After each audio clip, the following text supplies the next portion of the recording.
حي على الفلاح.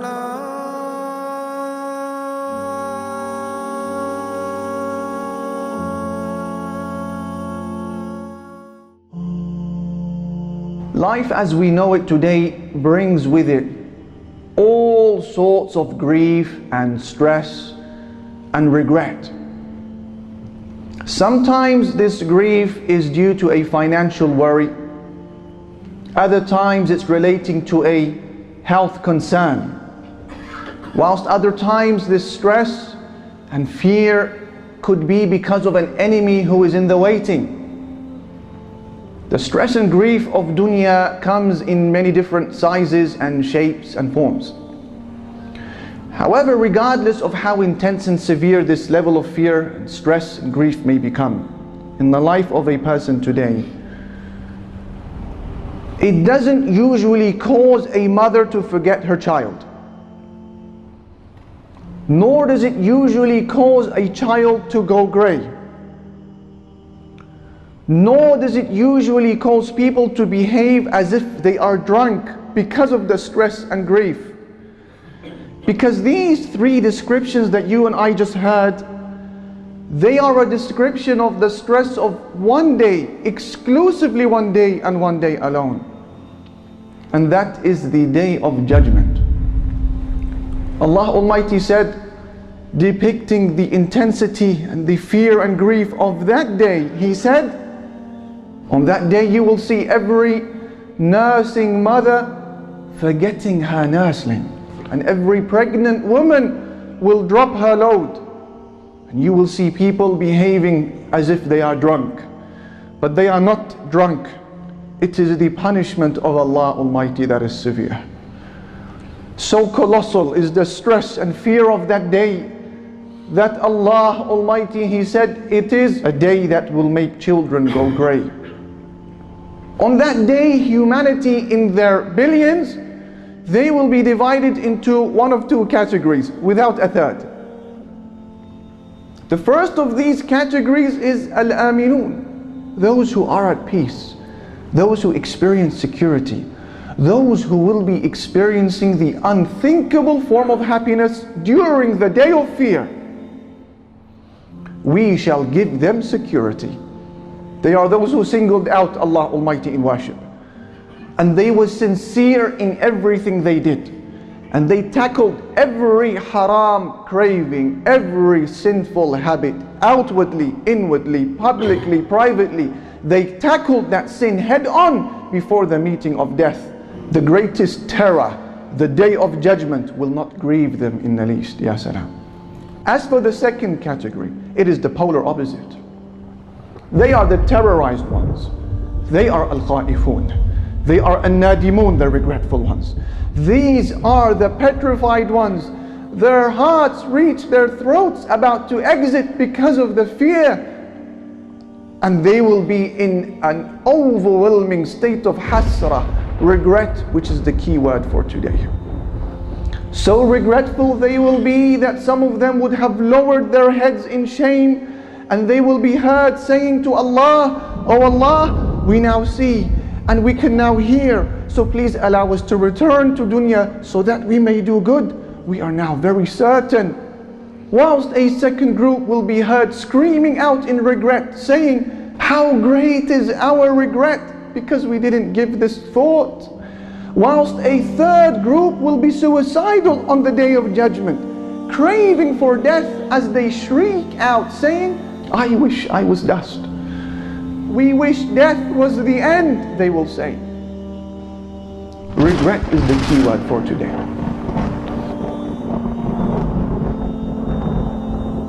Regret is the name of that very powerful emotion, the negative emotion that is, that every one of us has experienced at one level or another. So overwhelming regret can be in the life of a person that if it is not managed with iman and certainty and Quran and salah, a person may become suicidal. In fact, the Harvard newsletter documents the story of an old man who lived in Liverpool. And this was a man who would always choose the exact exact same set of lottery numbers each week. He wouldn't change, trying his luck, as they say. And on one of those particular days, subhanallah, he forgot to renew his lottery ticket numbers. And what happened? His numbers came up. And this poor man was in such a state of self-blame and regret that he didn't know how to manage this, and so he committed suicide. I mention this because people will wish a similar outcome on the Day of Judgment. People will be pleading with Allah Almighty for death. Why? Because Yawmul Qiyamah is called Yawmul Hasra, the day of regret. That is one of its names. Thus Allah said, warn them, O Prophet sallallahu alaihi wasallam, of the day of regret. Warn them whilst people are still asleep and others, they will not believe in Allah. The day of regret. The Messenger sallallahu alaihi wasallam, he says, as Imam al-Bukhari narrates in his Sahih on the authority of Abi Hurairah, giving us one of the harrowing scenes of regret that will appear on this day. He said, there isn't any person who was taken to Jannah on the Day of Judgment except that he has to first see his potential home in Jahannam, the hellfire. Had he failed on that day, so that his heart fills with gratitude to Allah and thanks. And he said, then there isn't any person who was made to enter the hellfire except that Allah will make him see his potential home in Jannah, had he passed on this day, so that he is encompassed with regret and sadness. Allahu Akbar. The Messenger sallallahu alaihi wasallam has in fact informed us of several matters that will bring hasra, regret, on the Day of Judgment. And we will mention just 6 of those today, so that we know the roadmap, we know exactly how to prepare and to spare ourselves and our families from the regret of the Day of regret. What are these 6 things? Number 1, those who do not give Surah Al-Baqarah, chapter 2 of the Quran, its due attention.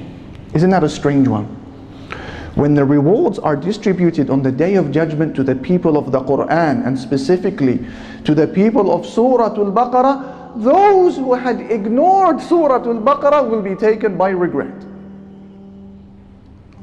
Thus the Prophet sallallahu alaihi wasallam, he said, as Imam Muslim narrates in his Sahih on the authority of Abi Umamat al-Bahili, he said, always recite Surah Al-Baqarah, because taking care of this surah is a barakah, it is a blessing, and not doing so will be a regret on the Day of Judgment, and the magicians are not able to overcome it. As for the second source of regret, this is in relation to any gathering, whether with family or friends or online, where the name of Allah Almighty is not mentioned. Thus the Prophet sallallahu alaihi wasallam, he says, as Abi Dawood narrates in his Sunan on the authority of Abi Hurairah, he said, any people who sit in a gathering whereby they do not remember the name of Allah Almighty or mention Him in any way, except that when they leave that gathering, it would have been as if they were sat around the dead body of a donkey.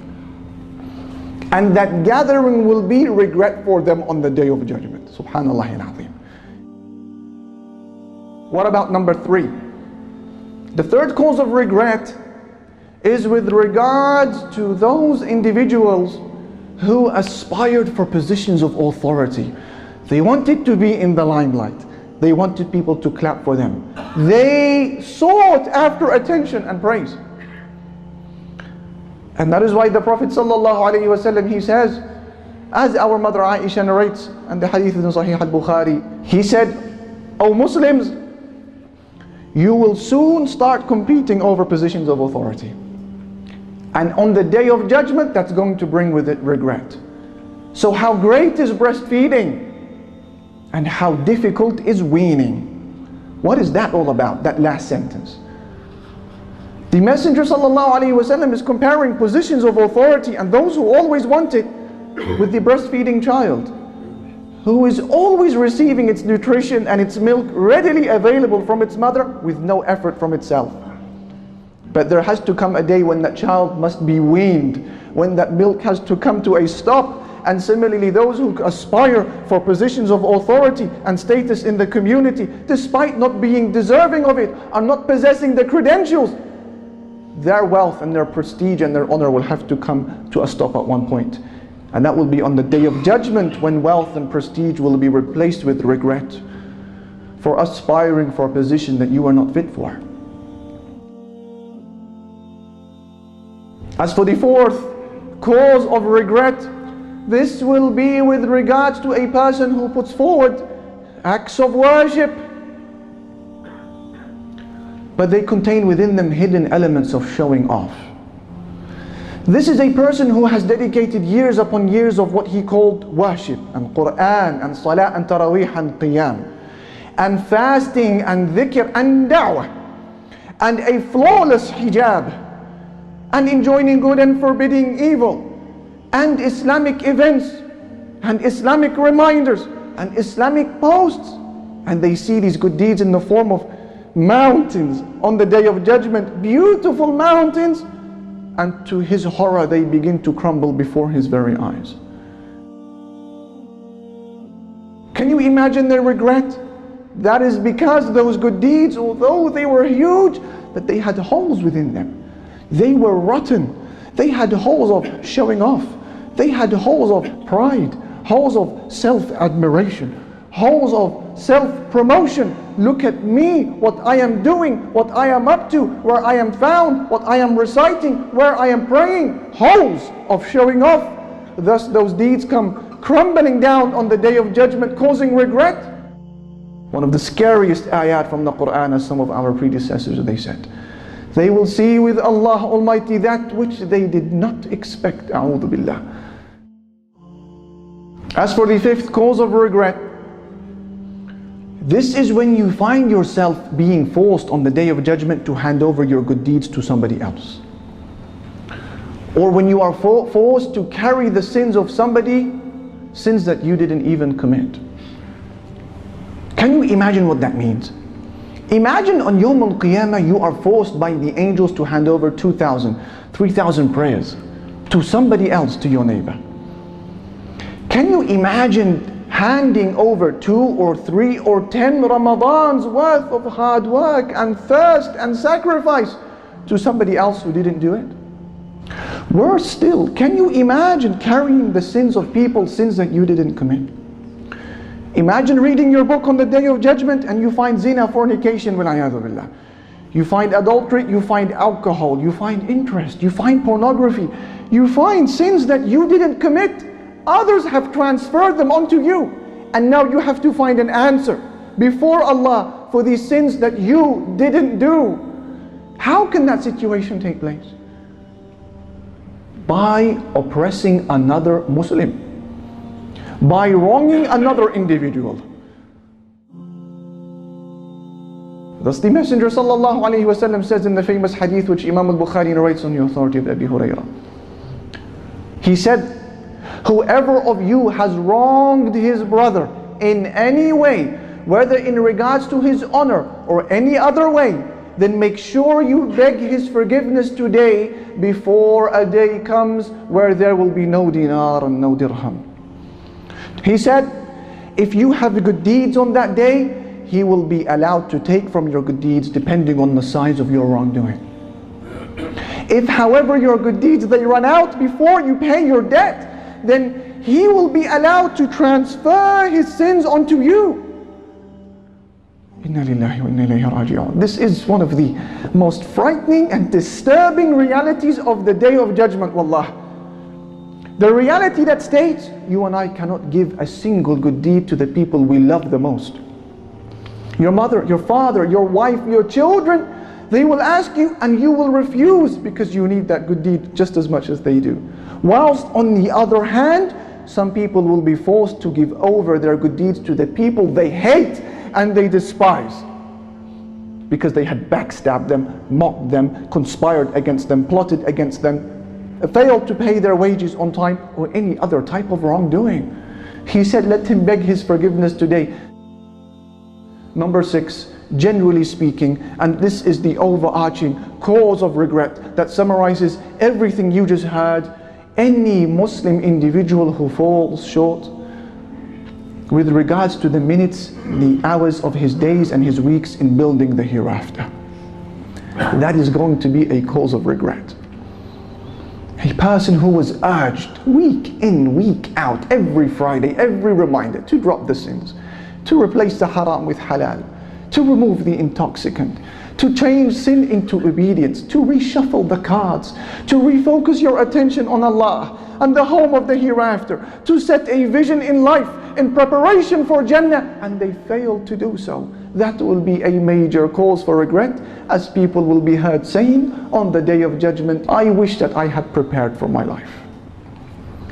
In conclusion, dear brother, dear sister, every individual who turns a blind eye and pretends that the day of regret is not coming is going to be in a major and excruciatingly painful state of regret on the Day of Judgment. What greater regret can there be in life than failing to impress the King, Allah Almighty? What greater regret can there be in life than failing the exam before the King, Allah, and missing out on the prize that comes with passing, the prize of Jannah? What greater regret can there be than that? What greater regret can there be in existence than being shown your place in Jannah and the luxuries and the weather and the palaces and the spouses, but then being transferred to oblivion, to Jahannam instead?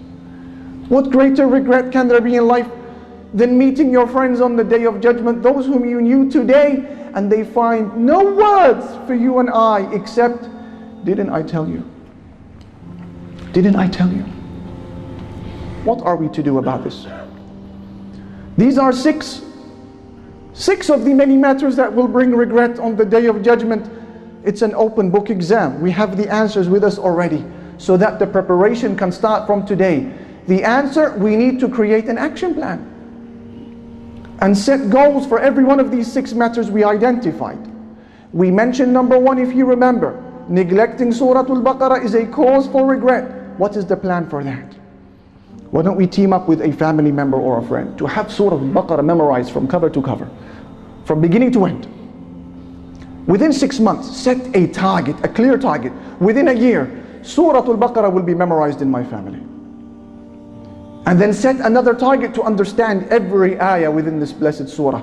Recite it frequently in your house. It evicts shaitan from the home. To deal with this aspect of regret, so that this regret becomes an opportunity Yawm al-Qiyamah. That was number 1, Surah Al-Baqarah. Number 2, we spoke about the gatherings where the name of Allah Almighty is not mentioned.